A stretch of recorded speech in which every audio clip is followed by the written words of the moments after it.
Hi, Julie. How you doing? I got your ads up here, and let me start out. Just want to get the full view here. Let's get that other one. Okay, good job. Now, let's take a look at this. Now, I think it's very smart to use an image for the background. I think it's really the most versatile and the smartest way to set up your page to show that you understand basic visual communications in terms of presenting a fairly simple message in this medium. I think it shows clarity, and I think it shows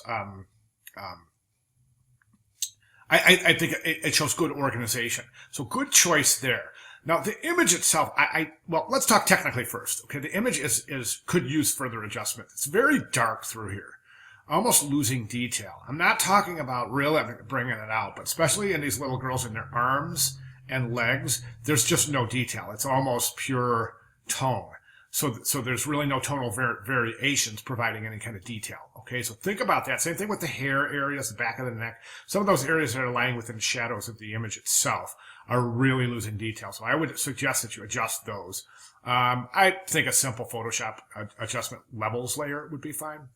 The ad itself, the most obvious thing is the fact that you're using a non-specified typeface. So these typefaces aren't accepted in the Amethyst-based style guide, so you'll want to refer to that and then go ahead and recompose using accepted typefaces. Now, the one thing that I think this image, in terms of the image itself, I don't think it's a good image to use. It's actually pointing to some negative things.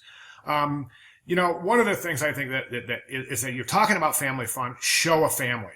Do you know what I'm saying? I mean, parents, you know how parents are. I know how we were when our kids were young. I mean, we watched them like hawks. So to see two kids on a beach here seemingly alone is very alarming to a lot of parents. So I think that could be further thought a little bit deeper in terms of conceptual development, speaking about how the viewer is actually going to react to this image itself. Okay, let's take a look at the second ad, and I think this is a much more effective ad. I think the colors are just stunning. I think you've done a fantastic job adjusting that background image. Good job typesetting. Okay, this right here is called a widow, and you don't ever want to have a word sitting on a line alone. Okay, and these right here, these are called rags, and you don't want really long and really short. You want to try to keep those as even as possible. These are okay. No patterns like that, but just, long, short, but not anything drastic at all. Just so that's too drastic right there. Those are called rags. Okay, so watch that.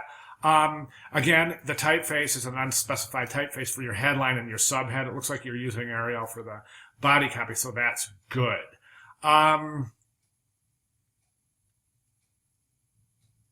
Good job with your clipped image. I think this is I think this is a much better ad. I really do. This area right here is a little bit peculiar. I'm wondering if you can't fit that contact information somewhere down towards the bottom, maybe spanning something like that. I don't know. That's just really an odd place to have your.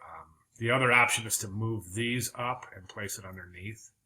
It's just a really kind of a precarious place to have contact information. So, okay. Other than that, I think that you're good. The important thing is your everything is. Oh, I wanted to mention too. This one doesn't have that masked image. That's a requirement. Remember, you got the masked image there, but it is required to have a masked image here from one of our previous exercises. Okay. So, anyways, good job here.